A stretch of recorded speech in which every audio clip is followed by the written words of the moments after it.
Hi, good afternoon. This is Michael Case with Agento. We're going to have a live stream today with Sid, the CEO of GitLab, and also from the Agento team, Kyle, Cody, and Brittany. Do you want to introduce yourselves, Kyle? Yep, my name's Kyle Edquist, and I'm here at Agento. I'm a recruiter, and all I do is find heads of people and heads of talent for startups. So, Brittany. My name is Brittany Barron. I'm based in Los Angeles and recruit for heads of talent, heads of people, all over. And over to Cody. Yep, I'm Cody, founder of Rocket Recruiting and now partner at Agento running our engineering and security searches. Back to you, Michael. Sure, and today's meeting is about the Chief People Officer search and also the VP Recruiting search we did with Sid for GitLab. And Sid, I don't know if you usually introduce yourself on these, but maybe you can show your face. Yeah, I'm Sid, co-founder and CEO at GitLab. All right. Well, we had a good lunch a few weeks ago to talk about what went well and what could have been better on these searches. Maybe we can just start off with a context-setting question. Sid, I think you were in the market for a new Chief People Officer. Why did you decide to use an exec search firm for the search, and what were the factors that led you to choosing Agento to work on the search? Yeah, so we normally work with an external firm for these searches. We don't have an executive recruiter in-house. We are recruiting for that. I found that executive recruiting is very different from normal recruiting. There's a lot more context around the role. There's a lot more learning during the search. There's a lot more expectations from the candidates about how they're approached, how they're taken care of during the search. It's much more important to have context about the industry. And I choose Agento, Michael, mainly because of you. You had a background in the people industry. I think that was super relevant. You did your homework on our initial calls, which is a good sign that you'll do the homework later on. And I liked how the firm is relatively new. You were up and coming. You weren't doing a lot of searches at the same time. So I felt we would get the appropriate amount of attention, which we got. Well, we appreciate that. I would say it was this whole team that worked on that, not just me. So it's definitely a team effort. And we hope to continue with that idea of working fewer searches and working them well. Maybe moving on, what we have some ideas on what we think what went well in the search and what we could have done better on both sides. Perhaps we can start with you though. Let's start with what could have been better. What didn't go well in the search? Yeah, I think the main thing we could have improved is we wanted someone who is data oriented, and it's something that is, if you ask it like data focus, everyone will say they're data focused. So it was kind of a tough interview question, and we should have made kind of good interview questions for that, good like example answers earlier in the process. We would have been able to filter out more candidates in an early stage, because if you just ask the question, no one will say they're not looking at data. And then I'll also go into what's good. I think we were all very patient with each other, patient of the not getting frustrated with each other kind of patience, not going very slow patience. We went fast, but being open to suggestions from each side. And there's always this calibration that happens in any search, and from both sides, but for your side, it's the hardest, open to kind of new insights of what we're looking for and new reasons to kind of why candidates weren't a fit and what we have to incorporate in future searches. There's a couple of common things that can go wrong that we didn't do. We never stopped the funnel. We never said, okay, we have our final candidates and we'll stop with any new candidates. We never got a tunnel vision where we thought we had a certain profile and we just kept adding people with that profile. Was always pretty broad, and we kept being creative. We've been blessed so far with a lot of interest, so it was never a problem getting candidates to the table. So those are some of the highlights. I think that data piece is fascinating, and I think together we struggled through that and iterated to figure out what does that even really mean, and how do we then test for it. And on our side, we crowdsourced. We sampled about 100 different people to in the people space to put together some questions on how do you actually test for that, and I think that was pretty helpful. And I think the only time, and if I can think about what we didn't do well, was there was at least one time, only one time that I can remember, where we didn't go deep enough in asking those and sticking to the script and asking those questions to one candidate. And then it was very obvious to you that they weren't as data focused as they needed to be. And that was a great lesson for us to, I think on our side, what we felt one of the things that went really well was it had a very structured process on the GitLab side and on our side. Yep. When we followed the process, things went well. If we deviated without being purposeful in that iteration, then maybe sometimes things have more chance to go wrong. So I think that was a really interesting piece. And you referenced, continuing the search until we were actually done. Kyle, maybe you can speak to the data that we have on that. Yeah, before I go into the data, just I think a couple other things that are important to note with regards to what went well, especially from our firm as we're developing our practices and constantly taking the GitLab value of iteration. The piece of working asynchronously was really just, it's pragmatic. To be on our weekly syncs, working with you, Sid, and the team, and to have you and the entire team constantly taking notes in this running agenda so that when we're talking to candidates, we can go back and review what verbatim you're saying, and then be able to take that and translate to the candidate was really just, it worked well.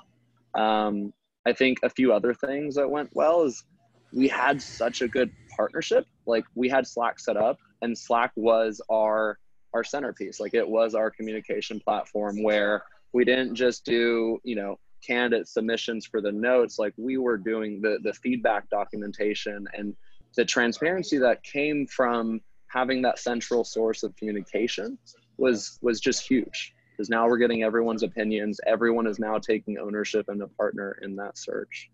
A few other things to add on color with regards to what other things didn't go as well. I know for me, coming into this search and as to deal with a system process when it came to the internal applicants that GitLab had. Sid, I know you kind of mentioned it, but it was a huge thing to note that a lot of really great people were actually applying to GitLab for this role, for both roles. And working with a retained external firm presents a specific challenge on how do we represent GitLab in the way it's meant and deserves to be represented, and still be a part of that internal process. So I think that took some time and bandwidth as well. Now, finally, to answer your question, Michael, with regards to some of the metrics, I mean, the chief people officer search, we came in knowing that it was going to take a while. I think, Sid, on one of the first kickoffs we had, you had mentioned, like, this may take some time. And this is just what we're going to be heads into. I think even there was some research done that the average retained search for days to placement is about 123 days. We closed the chief people officer search in about 4.5 months, 18 weeks. But through that, I mean, we talked to 49 different chief people officers. And one thing that I think is really important to note about our process that was really effective that Sid, you implemented, you were the first process twice. And having you be that person up front to do both interview 1 and interview 2, I mean, we went from 49 to interview, like having you talk to 14 people, that went down to 4. And then we literally had 2 candidates in the final stages. And I think that just helped save so many cycles on other people's interviews. Yeah, interviews that and also that of the candidates, because it's a waste of time for them too if we can figure it out sooner. So yeah, put the people with the highest reject rate up front, and in this case that's me. Also, what's really great, you used our applicant tracking system.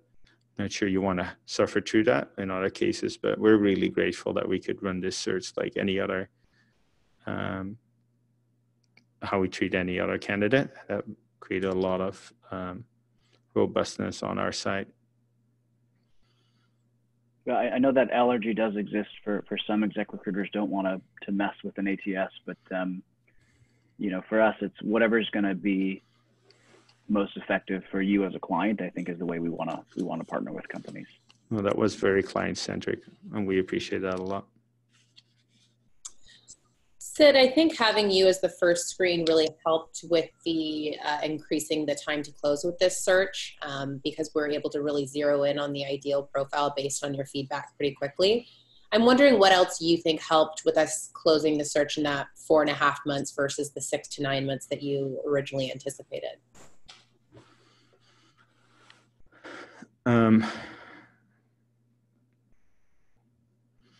Yeah, we never slowed down, so we never kind of said, oh, we're close with some candidates, let's stop the pipe. So that helped. We got lucky. So also you can also have bad luck, and it just takes longer. And it was a really good close process. I can tell you how good it is. Our chief people officer, we have a new search out for chief of staff. She insists on using Agento again because she had such a good experience with you. So I think we still have to negotiate, so I shouldn't have said this. But I'm open to using other firms if you have a high quote, just saying that. But it was a really good experience for her, from her side as well. And of course, that also helps. And look, you find the person you want, but they still have to want to work at your company and feel that they're treated well. Well, that's we'll talk about that one asynchronously and figure that out. But that's great to hear. I think what might be one interesting point, if you're willing and able to share, Sid, is there's a few things to me that made this search particularly difficult. Right? There's the idea of remote work, and sort of everyone wants to be involved in the future of work. So that's a great story, but maybe not everyone is used to working that way. What were the other requirements, the hard requirements that we had up front? Because I think having those very specific actually helped us a lot in our screening. Yeah. We want people who can be very clear and concise in their communication, which is something you can totally test for during interviewing, but which is a very high bar to pass. To be able to give answers that are full of content, but not full of filler. Yeah, it has to come back here, the data orientedness. Everyone says it, but there's so few people who do it.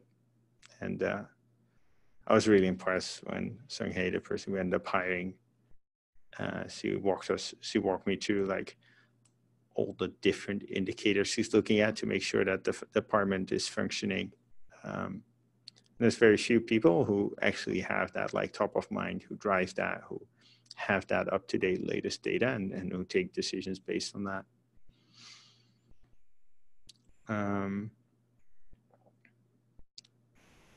then I think there's also with GitLab, there's a values alignment, and the two hardest values, or the hardest value is iteration. So we also want to see examples of that where someone was able to reduce scope and ship something faster. Another tough value in this specific case is transparency, because it's not a natural thing to people up. So much of what they do is confidential that they try to make everything confidential and just be very close to the outside. And I think there were a few other sort of hard requirements. I think we had to have that hyperscaling experience, right? Yeah, because for sure. I think for people who don't know, when we started the search, GitLab was, I want to say mid 500s of employees. And by the time we entered the search, I think it was about 880 or something, give or take. Yeah, it's 950 now, yeah. And not many people have seen that kind of growth. So the understanding what comes after that and all the people debt that you incur as that growth happens, right? For sure. I think one other thing that kind of made this search challenging in the beginning was like the big question about GitLab's going IPO. The date's been set. There's a lot of processes that are in place to have that happen. And in the beginning, it felt like that was a bigger priority for finding this person and having had the experience before. And I think as a firm, it was just great for us to kind of be able to adjust accordingly to that and really drive home focusing on that analytics piece. And I think one other thing I wanted to add in that conversation around the analytics piece, because as a firm, we were challenged with regards to how do we screen for these analytical minds. And something that really helped us in doing so was crowdsourcing it. And I think it just also speaks to like the GitLab culture in terms of being an open source platform is leveraging who's out there that may have already be asking these questions. And so, you know, we reached out to the partners at venture firms that we're connected with. We reached out to thought leaders and people that are doing this work from a consulting perspective and was able to come back with, okay, like if a people leader says, you know, the quality of hire is one of their metrics they're looking at. Okay, well then you dive into that and look at where are they finding that they've implemented a strategy with that quality of hires being a metric, and or have not been able to use that metric successfully and pivoted in a certain way. So I think crowdsourcing, especially for any other firms that may be listening to this, it's important to leverage your networks, not just for finding the right candidates, but finding the right questions to ask those candidates.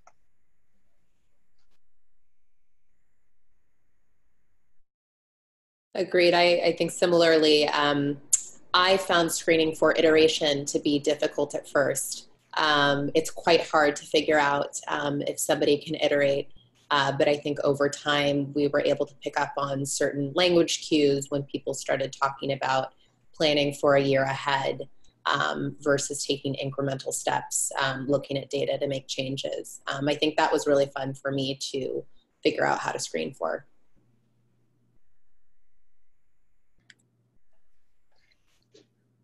Sid, I have a question for you, and it's relevant to another search we're doing with regards to another remote company. And finding that some of the people that are going through the process for that, you know, they may say like the remote opportunity is exciting because of what it opens up for their personal life, family, whatever that may be. But when it comes to, you know, being very strategic as the challenge of being a remote company and coming as a head of talent into that company, I think it presents another set of questions for you and hiring people who are going to be like, there's no HQ. What kinds of things have you learned in that process of what really works and what may not necessarily work with regards to that remote first culture ad? Yeah, so remote can mean many things, and we're all remote and not having an HQ. And I think that makes it a lot easier because there's only one way of working. If you have some people who are co-located and some people who are not, it's much harder. So as an executive, I'd be hesitant to come into a company remote when the rest of the executive team is co-located. I'd feel left out. And then if you're all remote, how to make that work, I think making things asynchronous is key. So it means writing things down, means having kind of artifacts where everyone can contribute to, like Google Docs or issues in GitLab or things like that, where it's a thing over a longer time span where people can contribute ideas, are really important things to making asynchronous work. And we have lots more ideas, Google, GitLab, all remote, if people want to find out more. But I think those are people who are good at written communication and good at concise communication tend to do better. I agree. And I would point out that our team is at Agento on the executive side is all remote, and we since working with you have become much more deliberate and structured in our processes and our approach to that. Yay! And we've also applied a lot of the work here, particularly the way we worked asynchronously on documents to the rest of our clients. And we find that anyone that's sort of running a tech company right now in a series A, B, C, that's how they work, and that's how they want to work, and they appreciate it. So that learning for us was tremendous.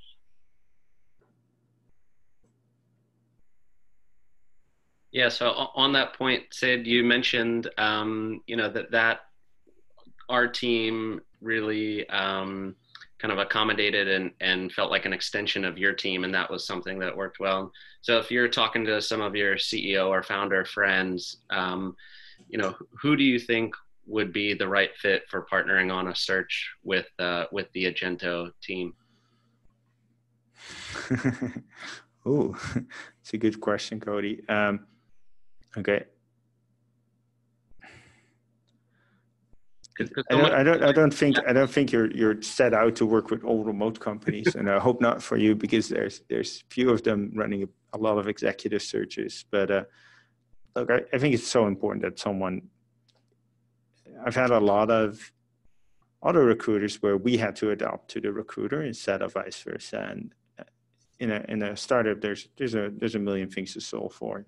The last thing you want is changing to a recruiter, especially if you work with multiple recruiters over time. So I just think that's a good fit, and I think that's a good fit for any company. You're as an exec recruiter, you're never going to be as an external recruiter, you're never going to be on location. So you always need these great remote practices.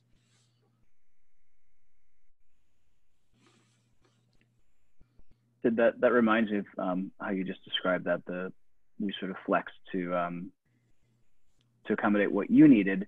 And at lunch, you said something that made me, I'm not ashamed of it, extremely proud of how we've decided to work. You said, I think that it felt like we were you were our number one priority. GitLab was our number one priority, and you could feel that we may have had other clients, but you didn't see them, right? And exactly. All the attention was on you. What are some examples of how we did that, and how we should keep doing that for our clients as well? Questions are so easy. So easy to ask, I mean, hard to answer. Yeah, for sure. I think so.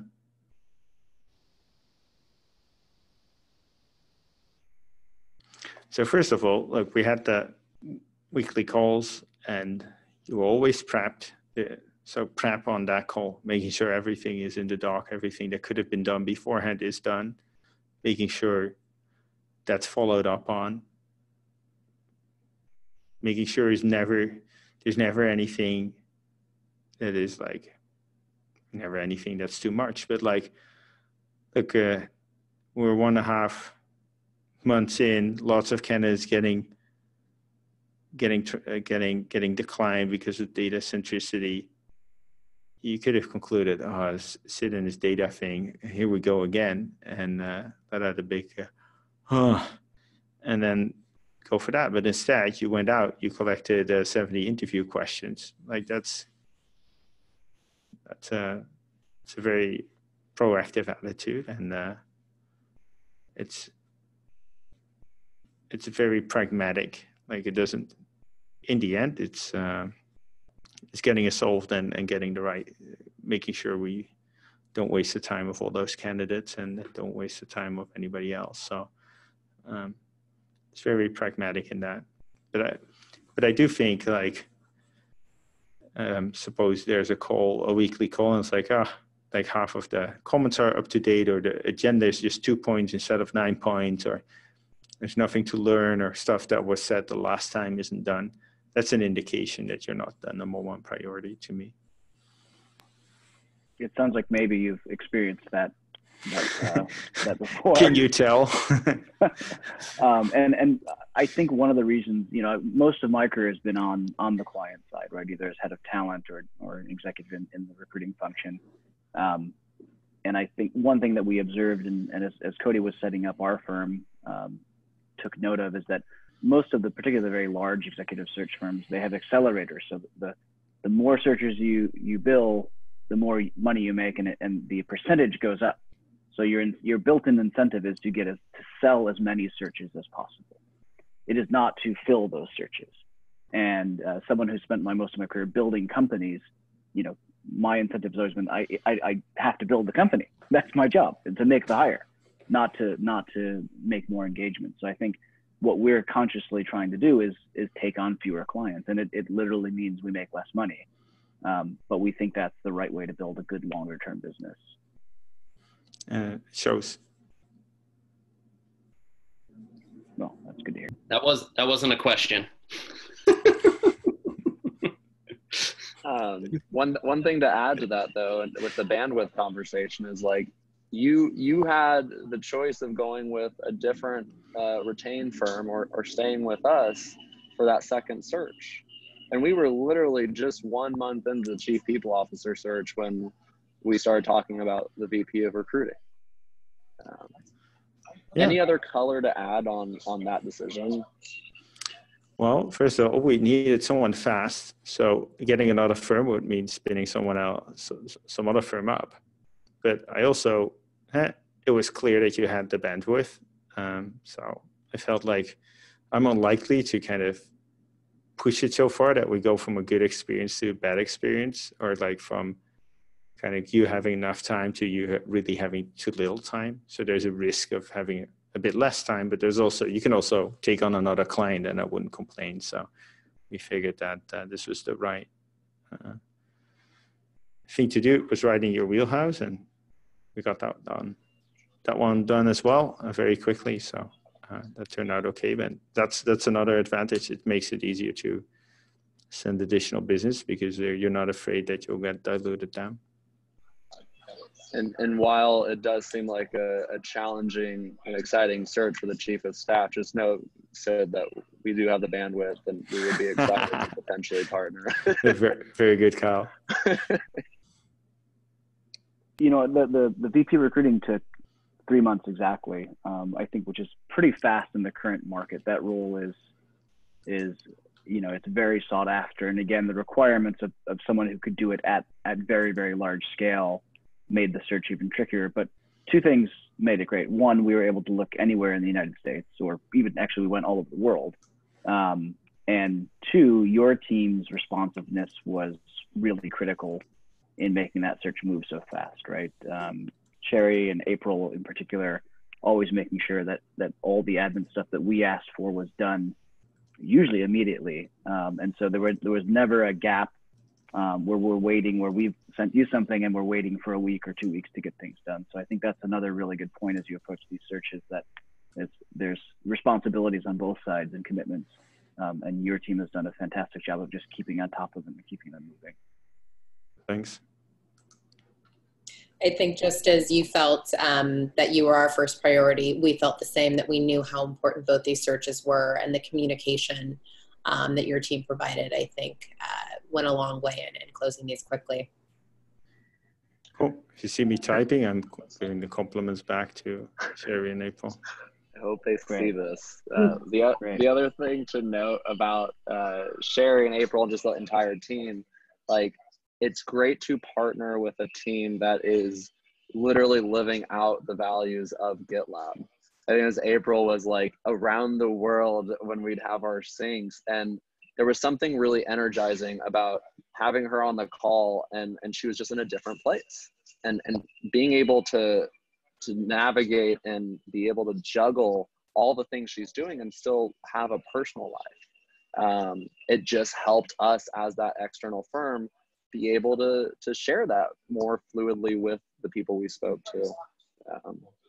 So just also an acknowledgement to you, Sid. Thanks. Yeah. And we're excited that tomorrow night we're having dinner with April for the first time to meet her in person, because she's in SF. So that's going to be fun.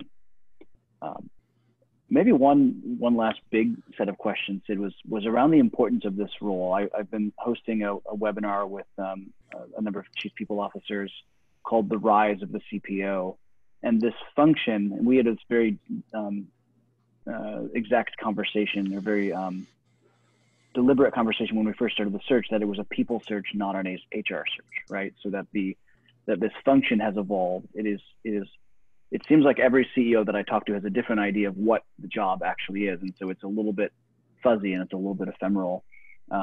It seems like both of these roles, but either one, both the chief people officer and the VP of recruiting, were so critical as you approach your IPO next year, right? And I say that because you had 2 board members on every single catch-up call, which is not always the case for our engagement. So tell me about why this role, in both of those, are so critical to achieving GitLab's success.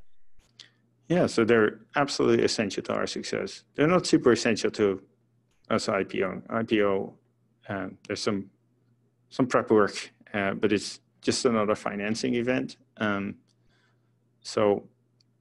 But in 2023, we want to be a company with $1 billion in revenue. And to get there, these are essential roles, because you have to have the people in place that can do great at the job and that are motivated to do the job. So recruiting, retaining, and making people effective and making them valuing those people is essential to the success of the company. Our company is a product that gets created through processes, and those processes get made to people, and the people execute the processes. So it's people everywhere, and people make people will make or break it. And we just calling it human resources. Like if you refer to me as a resource, I'm going to be out the door really quickly, because I'm not. I'm a person. I have my strengths and my flaws, my hopes and my dreams, my weaknesses and my fears. And as a company, I want you to not only to try. I want to feel your interest when you hire me. I also want to feel your interest throughout the life cycle, all the way up to feeling valued even when I left the company. And that's what people is for. And there's so many ways to get dysfunctional, and it's so easy. I'm just gonna name something. Like we want to be an inclusive company with a diverse set of people. So you can make that a goal you can set recruitment goals. Like we want more gender diversity at GitLab. You can set a goal like X% of people in certain roles. And it focuses people on the wrong thing. It focuses people on making decisions downstream. Well, the decisions should be upstream. It should be like recruiting more people. Like it should be about making sure you get a more diverse set of people in upstream. But that's a very easy example of where a lot of companies set the wrong goal and they suffer from it. And there's, and I think people are complex and very intelligent. So there's a lot of ways when dealing with people, you set the wrong goals. If you push on the wrong things, you get the wrong effect. So especially in these functions, it's very important to have people who are conscious of that, who are data driven, who will quickly remedy things that are wrong and have a long-term vision to get things right. We're growing fast, so I don't have to explain why a VP of recruiting is essential. If you're growing from 400 to 1,000 people in a year, and we've been it's been great having a lot of applicants at GitLab. We got over 3,000 a week, but it's we're not doing a good enough job yet of also making sure every single job we also do outbound and we recruit people in. It's possible for us to get even better people to the table, and that's now happening with our new VP of recruiting, and it's great to see. I'm glad that 1 week in, he's already making that kind of impact. Yep. What advice would you have for slightly earlier stage CEOs, maybe late seed, or you've just raised your Series A, you're 30 to 40 people? When do you think CEOs and boards should be thinking about bringing in someone specifically to look after the people function?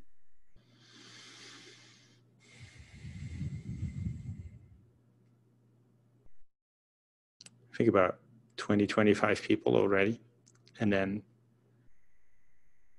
it's a lot of different things. And it's going to be a bit recruiting heavy and some admin work and stuff like that. But then already it's time for, like, if you're a startup that's growing fast, for at least someone sourcing, for someone being the recruiting coordinator. There's going to be more HR questions at that point already. We did it too late. I think that was a mistake. Well, I'm not glad that you did it too late, but I'm glad that others can learn from that experience. And it's something that I've been thinking about and talking to for the last year, is that I do think it is around that 25 or 30 people already. The ROI of that role is going to be there.